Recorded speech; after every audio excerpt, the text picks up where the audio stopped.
It's indeed a real privilege for me to be here and to talk to you. In fact, it reminds me a little bit about a town hall that we had in South Mumbai a few days back.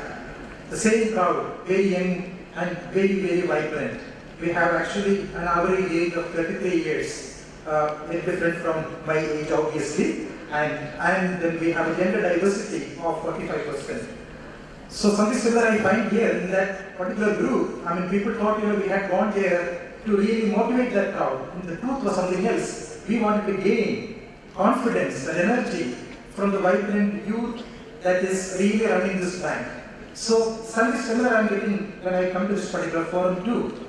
To see so many very young minds here, eager to learn, eager to move ahead in life, to really achieve something, actualize your realize your dreams and potential. Such people is really energizing to see them, and it is a privilege really to talk to them. I really compliment AIMA and Thrissur Management Association for really conducting this program. This is the third one that is being conducted in Thrissur, if I remember correctly. And obviously such successful programs are really contributing to the social fabric and to the aspirations of the people of Thrissur. Really, it's extremely commendable. And for us, it is indeed a privilege again to participate in this program by way of a sponsorship for the SYLP. So we are extremely glad about that. In terms of really looking at what to talk in this particular forum, I really do not know. We already have the icons right here, and obviously they have a lot to talk about, and I think we should rather listen to them a lot more than I would take more time from you. But at the same time, having been given a slot, I must definitely say something. And at this particular point of time, what I can think of is only about what you are likely to do very soon. As I understand, a lot of you are in the final coursework of your undergraduate programs, and some of you may be in the postgraduate programs too. And I understand a few of you have already joined some managerial positions in some of the corporates in our country. But whatever it is, all of you are very young and you are aspirational in your life. And what is important are really those two things, is the age, the kind of energy that you can bring in, and the kind of dreams and aspirations that you have got.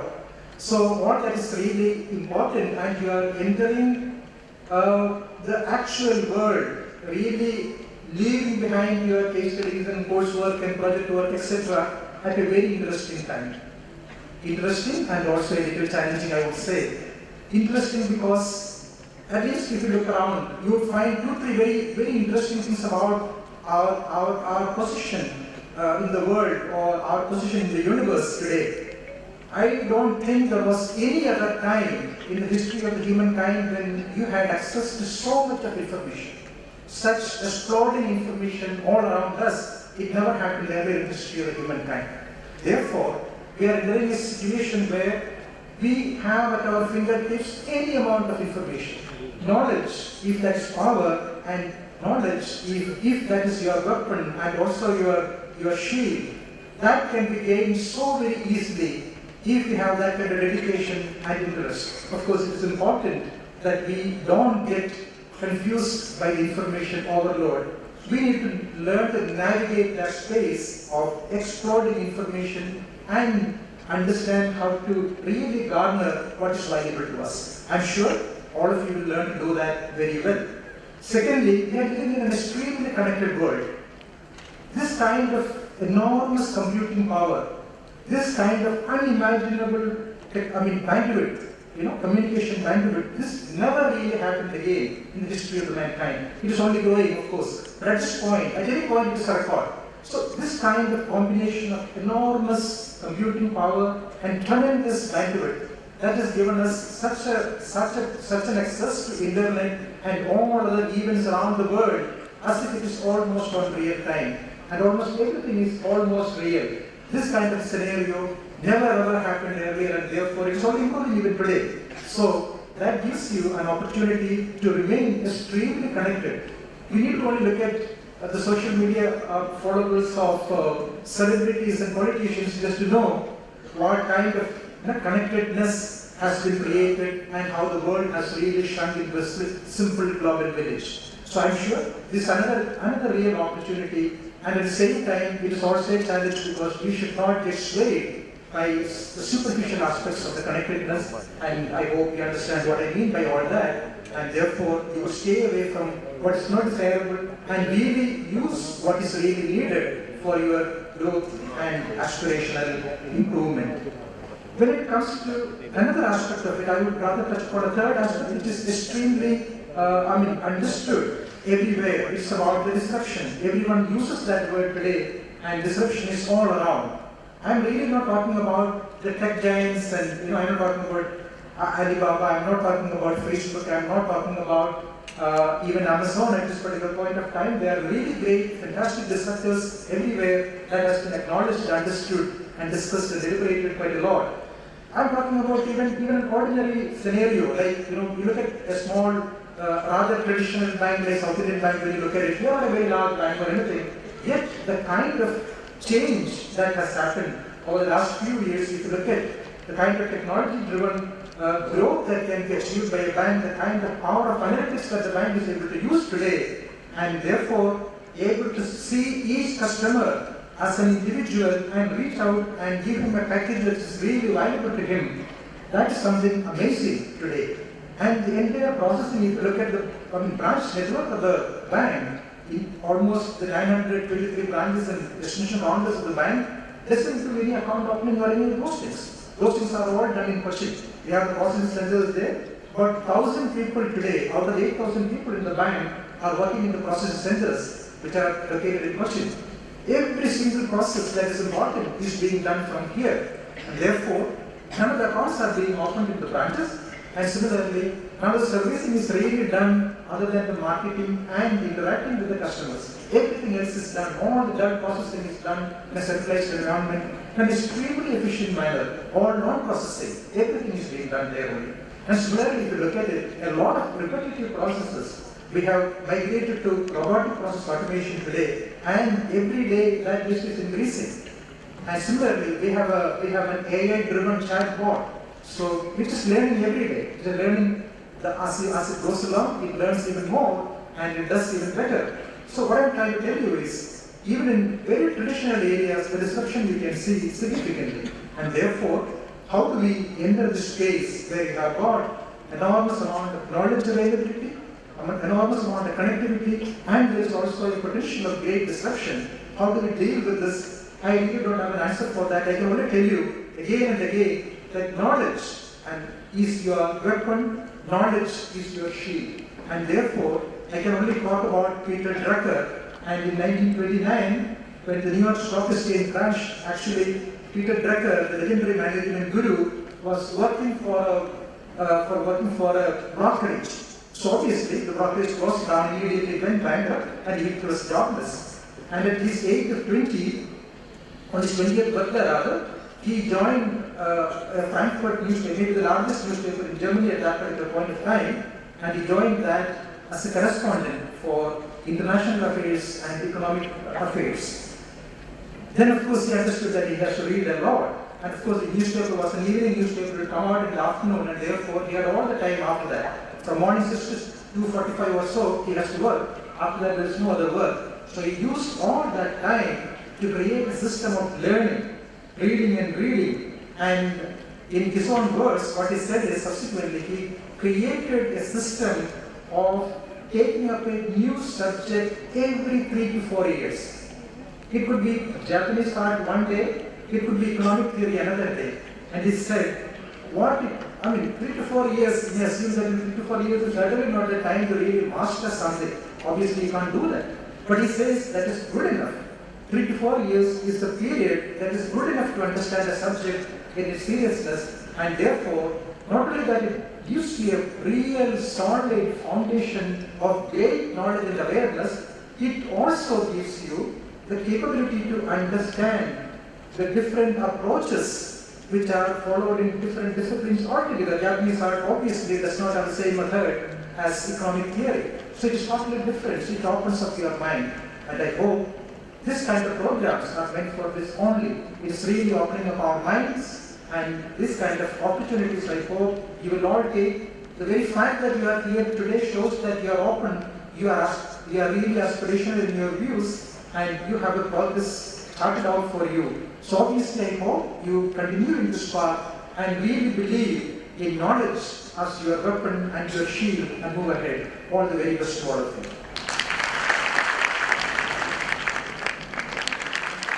Thank you all of you. I'm extremely delighted. In September, I got an email from the Director General of All India Management Association and Mr. Sanjay Grover. They explained to me about this program and said it is going to be in Trichy, which is the cultural capital of Kerala, how to reach Trichy from Cochin, etc., etc.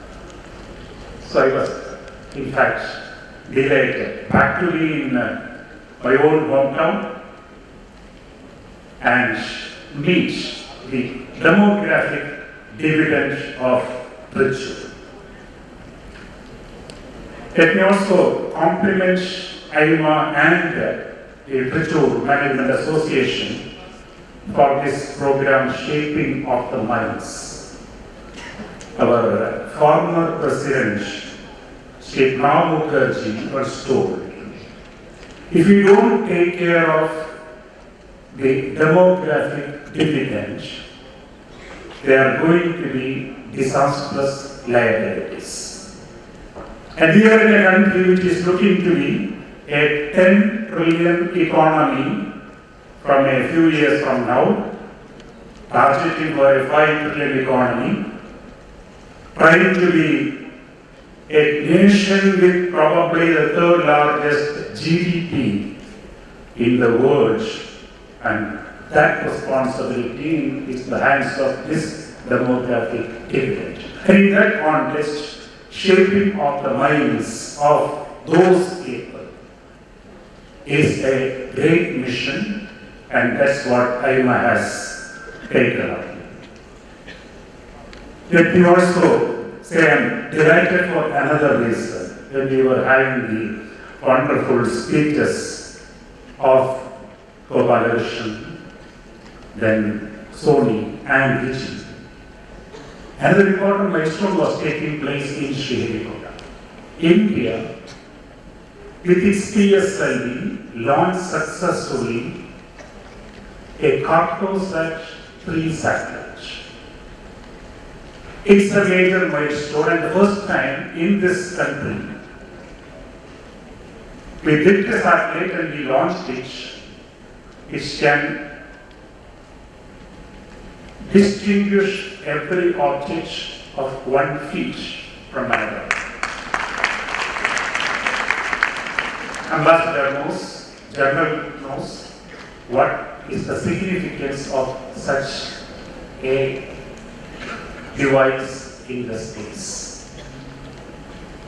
And it is done by people like you who graduated from the colleges in India, who worked in the space centers in various parts of this country, and who made this possible.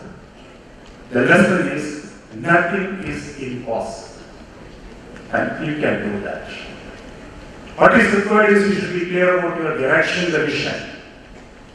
You should be able to do that with a level of excellence, not as individuals alone, as a team. And you must have a strong leadership. And management experts talk about transformational leadership. And that's the reason why this organization has been able to do that. So what is the proud moment of your life? The proud moment of my life was at 21 plus. I was able to get into this organization, ISRO at Tumba. What is my proudest moment? That is when I signed off in December 2014, having done, of course, the Mangalyaan mission and several other feats and milestones, but with a very strong team. And it is satisfying for one to see after 5 years, our own younger colleagues are taking those leadership positions and coming up with such marvelous visions. I was very happy to hear about the person switching the domain. It was told every 5 years to get into a new area. We have a tendency to be in our comfort zone. You can get a job in which you ideal. You can get a job where you can have an overnight gym, fine. If you are in a job where you are comfortable, you know about everything, then it is comfortable. But if you want to come out, get out of the comfort zone. And when you get out of the comfort zone, you get into a dangerous zone. Dangerous zone. There will be several unknowns in that domain. The environment, the people around you will be also different. And if you can win in that environment, passing through the hurdles, which you will see everywhere, then you get into the next level of excellence. If you are able to face a hurdle successfully, that means your inner strength will go up. If you decide to float in that situation, you will be one among the many.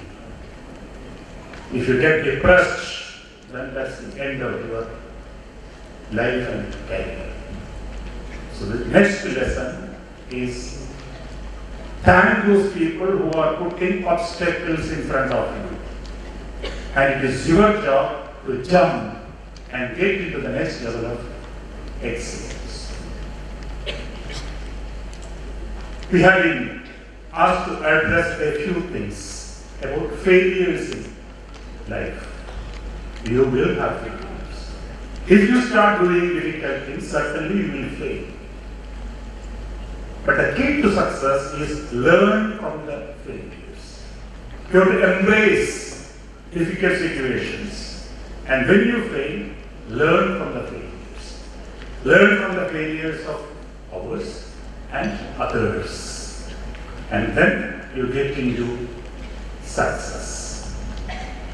With these words, I will stop at the moment and give the floor to the panelists and the audience. I will come and sit there. Probably we could have an interaction. Thank you.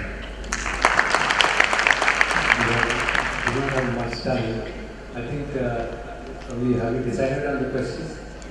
Who's going to ask? Yeah, go ahead. Be very specific so that you can answer. Go ahead.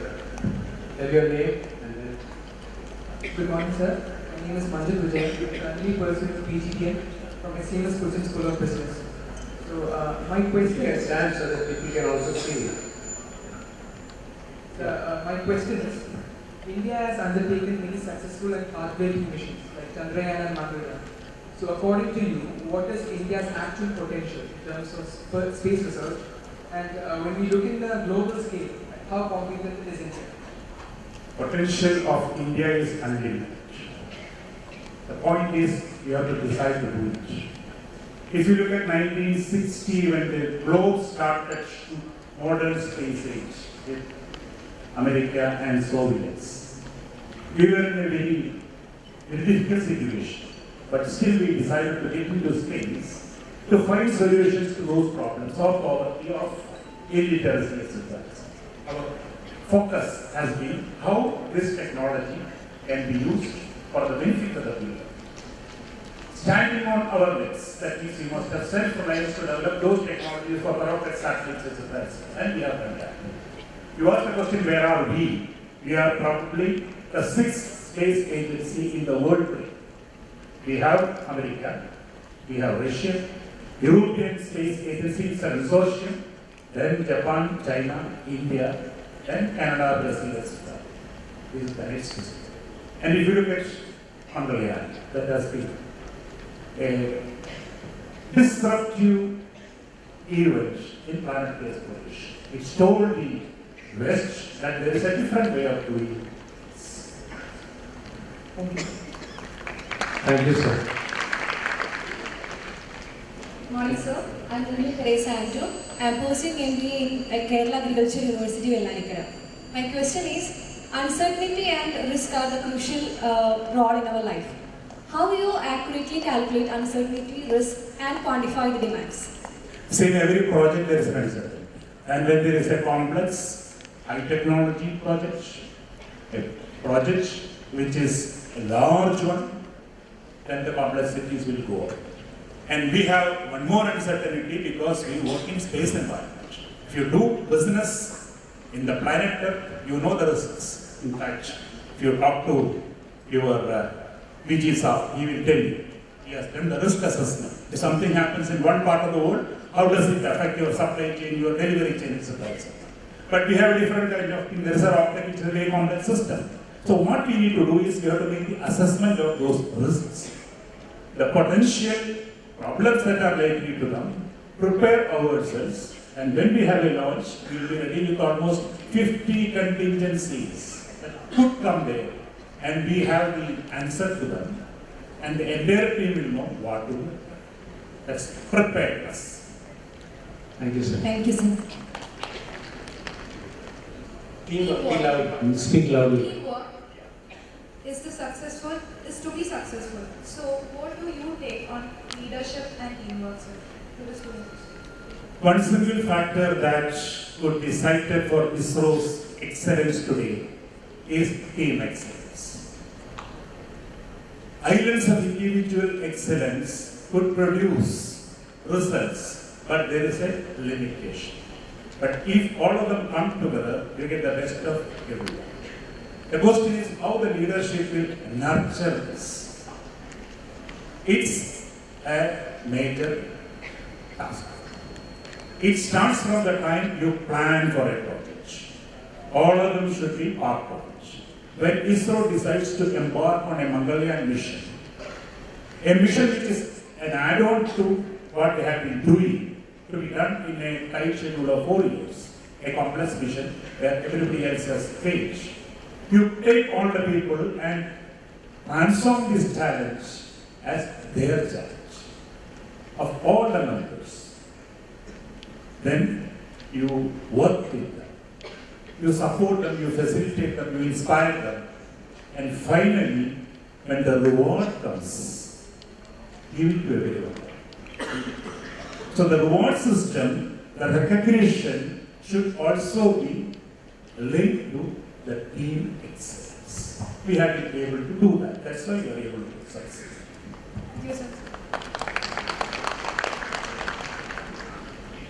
Good morning, sir. My name is Parvati Mohandas. I am pursuing my MBA from Kerala Agriculture University. Sir, you are a scientist. At the same time, we understand that you are a person who loves music, who is enthusiastic, Kathakali and performer. How are you able to sing every year at Chembai Sangeetotsavam at Guruvayur Temple? And how you feel, how important you feel that to take out time for yourself? See, we have 24 hours. The question is 6 to 8 hours we leave for sleep, the rest of the time is with you. You can do what you like. It could be sports, it could be music, it could be dance or any other activity. One has to get into that. From the place where I hail from, where now he has been, it's a seat of ancient knowledge, arts, etc. So it is our gene. Only thing is we nurture it, continue to it. It benefits also. On a materialistic level, it is at least pleasant. When we have a lot of tension around, if you listen to music, if you sing, you get some relief from your problems. The second part of it is if you learn performing arts, you can perform on the stage, your communication capabilities will improve. Second part. The third one, you talk about mind. That is where the spiritual plane comes into the picture. And if you are in that area, music helps. It is called Nada Yoga. These days, the modern managers talk about mindful management. If your mind is not with you, you will not be able to take the right decision at the right time. Simple as that. So it helps us also. Thank you, sir. Good morning, sir. I'm Aishwarya. I'm pursuing my MBA from AIMA Institute of Management Studies. My question is, you have studied at Indian Institute of Management and Indian Institute of Technology. These are the premium institutions of our country. What's your advice to those who are not from such premium institutions but still want to do well in life? I am from Thrissur Engineering College.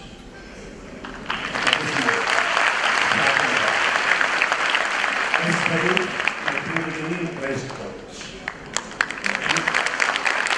My entire schooling, I did in Malayalam medium. The question is, if you want to achieve, it is not the branch name of the institute that counts. It's you who counts.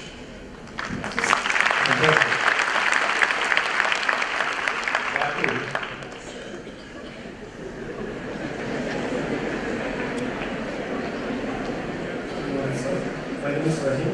I'm doing an MBA from the show.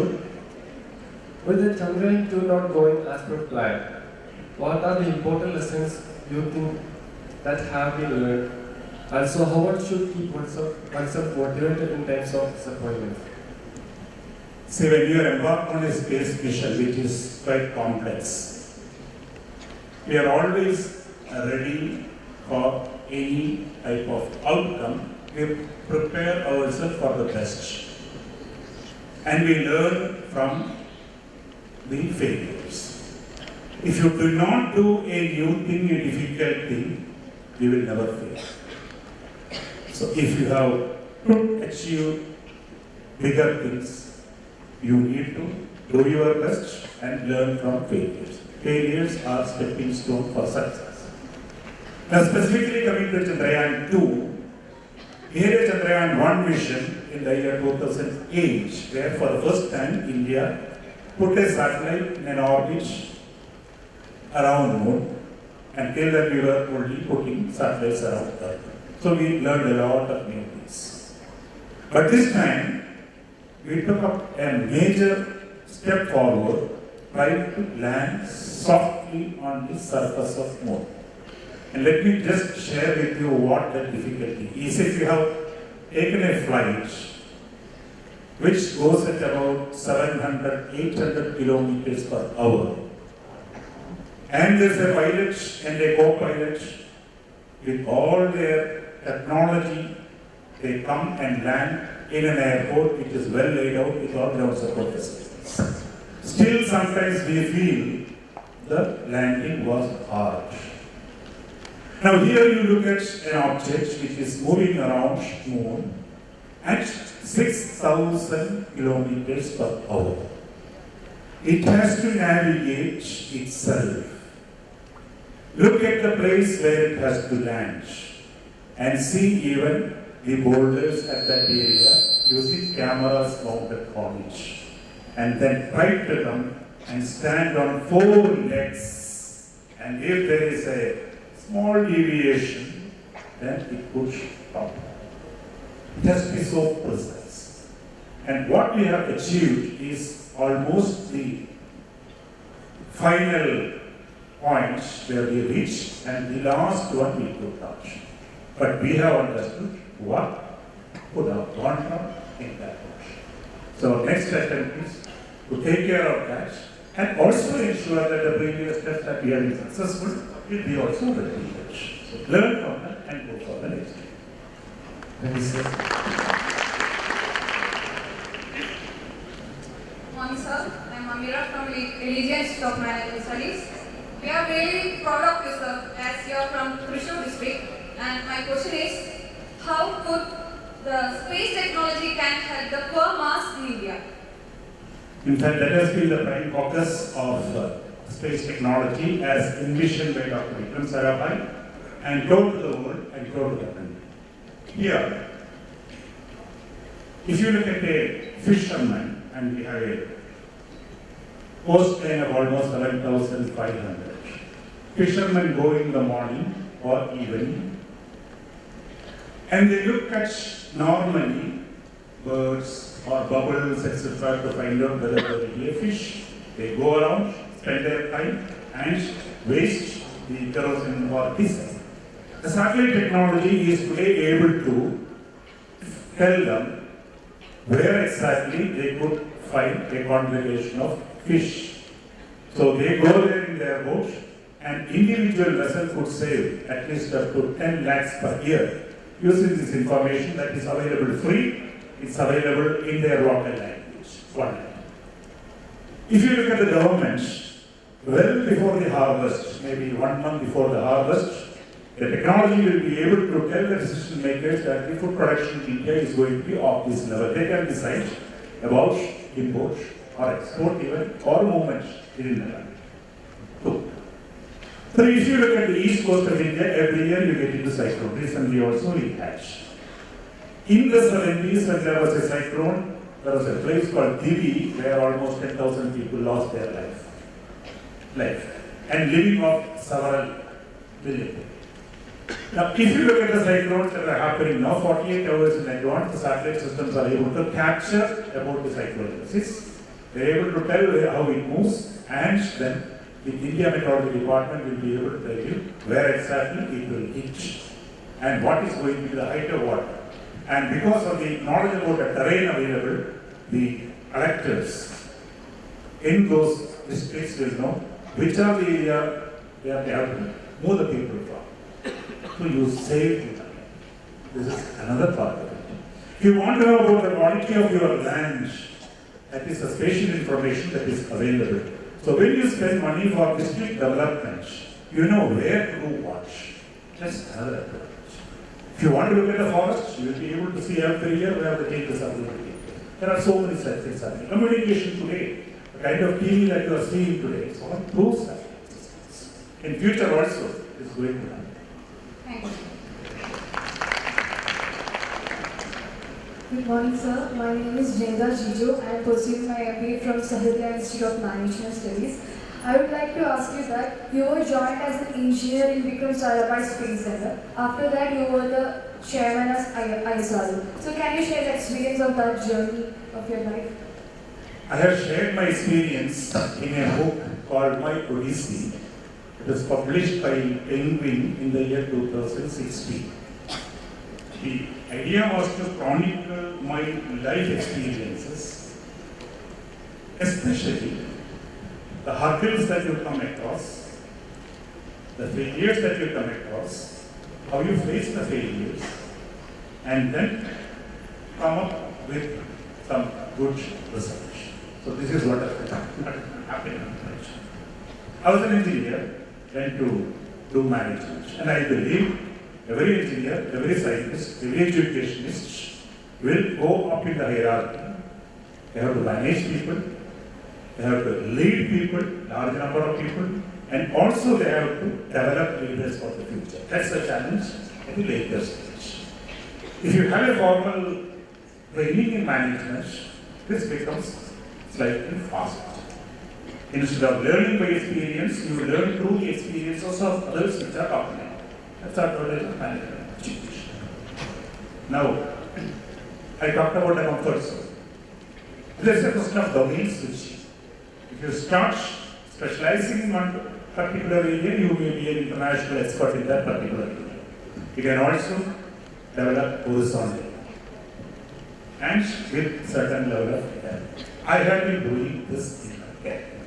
Initially it was avionics, then I got into the larger space domain, program management. And my chairman of those days, Professor Satish Dhawan, he thought that I should concentrate in one new area, remote sensing. I got into it. And at one stage, I decided to get out of this area of space and get into a new domain, ocean. And I came back with more experience. As somebody told, that when the coin goes for circulation, it will lose its shine. But he said, I came back with more shine. That means more experience. That is, I put it in somebody. Then I got into this. The success mantra there is, whatever be the role that you have, do your best, give your best. then certainly you can take more challenges and others will recognize you for taking these positions. But you read that book, My Book is Big. Thank you, sir.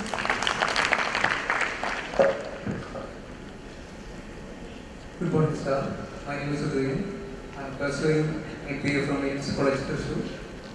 So my question is, when we ask the students about their career or what they want to do in their life, very few students will say that I want to be a scientist or I want to do some research or something in my life. I think this is due to the problem of the Indian education system. So if you get a chance to do some innovative changes in the current Indian education system, what would it be?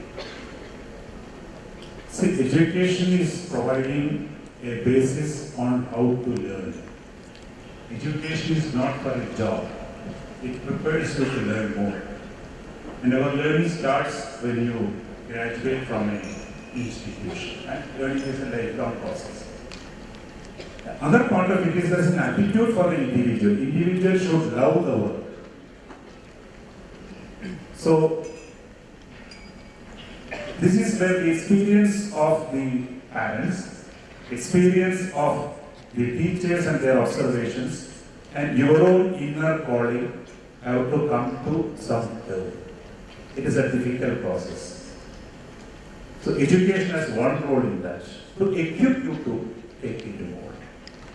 The second part of it is, if you have the basic skills of acquiring knowledge, you can acquire knowledge in several other areas. That is the essence of what Mr. Vijay told you.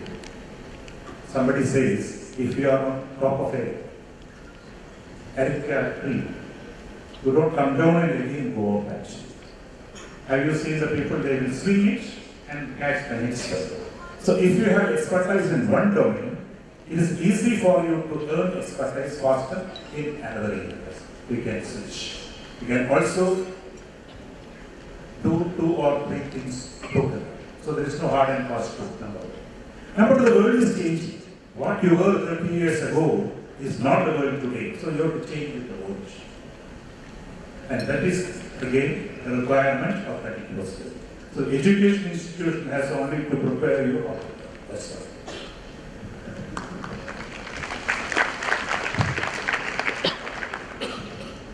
Good morning, sir. My name is Sonia George. I'm from Thrissur, currently doing third economics. So my question is, nowadays artificial intelligence and technologies are leading the world. So what is your take on this, sir? See, technologies are changing and the change is exponential. It's number one. 2013, the world talked about disruptive technologies. That is, technologies who have got a very large ramification in terms of the business, etc., etc. Now people talk about moonshot. Artificial intelligence replaces the routine work, routine thinking.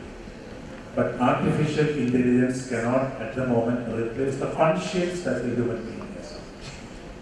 There are pathways to cognitive robotics, etc. coming now.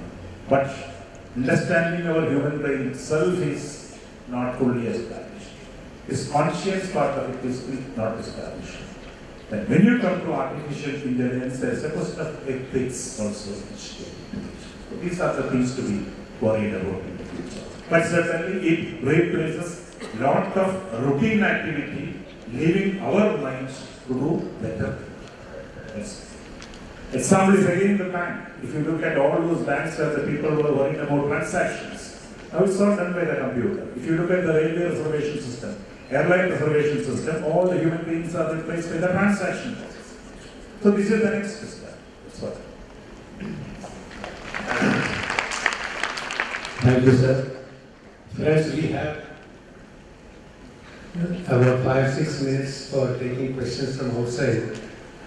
The session was really wonderful, and I think all the questions of the students were answered most magnificently. If you are, anyone can stand up or you raise, we have a few questions from the audience before I sum up. Anyone wants to ask something? Any questions from the audience? Yes, sir, I'm Radhakrishnan. Deepak Vora, sir, is going to ask. Thank you very much. Sir, with your permission, Doctor. You talked about success and failure. You said that failure is important for success. I just wanted to add to that, sir. What I've always said. If you succeed, you can be a leader. If you fail, you can be a guide. Tell others to avoid failure. That's all I want. That's it. Thank you, sir.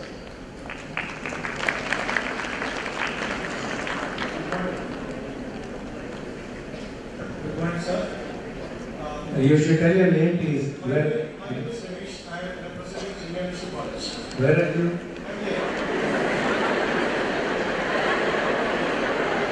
Okay. So, my question to you is, last we are talking about failure. Chandrayaan 2 was technically a failure. We were not able to softly land. So, how do you inspire a team which has seen a failure? The billions of hope is with them. The whole country is watching them. How do you get on in another project? How do you inspire them as a leader? I can share my experience how I faced my 2 failures in the first year as chairman. My first mission as chairman was to fly the cryogenic engine onto a GSL. This cryogenic engine development had taken 20 years. And this GSLV had a few successes and a few failures. As far as GSLV was concerned, up to the end of the second stage, everything went on very well. The new thing was the Indian cryogenic engine in place of Russian engine. Worked for 800 milliseconds and it failed. I faced it as a failure. We, of course, went through a detailed process, transparent process, and found out the reasons for the failure. 6 to 7 months from then, we had another GSLV with a Russian cryogenic engine. And that Russian cryogenic engine gave trouble, a cable got cut, and there was no control. So within the first 45 seconds, the launcher had been destroyed. Public will not be able to get the details of that. They said it's a mid-air explosion. You can see those videos. But I had a job to do. That is, there is a team of 16,000 people. We were walking in the fire. And our job was to come out with flying colors without getting unscared with the criticism.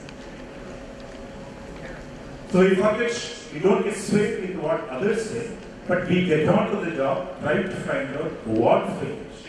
And not who made that mistake, what fails. And then correct it, ensure ourselves, and get into success. Now here too, if you look at the entire Chandrayaan 2 process, we had a new vehicle, the GSLV Mark 8. And if you recall on that day, 15th of July, and President was there to watch the mission, there was a small problem. And just 1.5 hours before the launch, it was postponed. We did all those corrections and came back in 15 days. And that launch was successful. That's the first part. The second part of it is, I should say, every launch is a new launch. Because it's a new vehicle built with it. Then we had this new spacecraft, a complex one, with the lander rover, which went around, again, it went around moon successfully. All done by our team. And then we had this lander separated, coming down to a lower orbit, closer to the moon. That also was a success. Everyone knows this. Then, question is, we did not do soft landing properly. We have understood the reason, and then we are doing it. Now, what happens at that moment of time? When we sit at the Mission Control Center for every launch, We know all the scenarios that are likely to happen, and we are ready with answers on what to do for every contingency. If there is a satellite in orbit, if it has a problem, the team will know what next operation they have to do. So they are prepared for it. At that time, we are focusing on the task. That's the more important. And when you look at that, act is not very much. The proof of the pudding is the eating. In GSLV, after 2 years, we came back with flying colors in 2014, and afterwards, all GSLVs have been successful missions. So wait for the next Chandrayaan mission. It's the same team, learn from the experience and the Thank you, sir. Please go ahead. Glad to have you here. So I just want to know. We would like to know who you are, please. My name is Krishna, sir. And I wanted to ask you from your perspective. You have been a part of a lot of institutions about it. So I just wanted to know what ails the Indian work culture? What is wrong with the Indian culture? Considering the fact over the years we have been having a lot of government institutions, and I think only ISRO has come up to the top echelons of the world countries. So what actually is the Indian work culture or the Indian government culture, work culture? Thank you. I will say what are the key success factors of ISRO. First and foremost, there is a vision. 60 years ago, Dr. Sarabhai, who founded the organization, said in India we are going to look at the welfare of the people, society, for which the space will be fundamentally contributing to, and the self-reliance with which we will be able to do this. This has been shared by the organization, by generations of organization, and also the government. It's a national issue.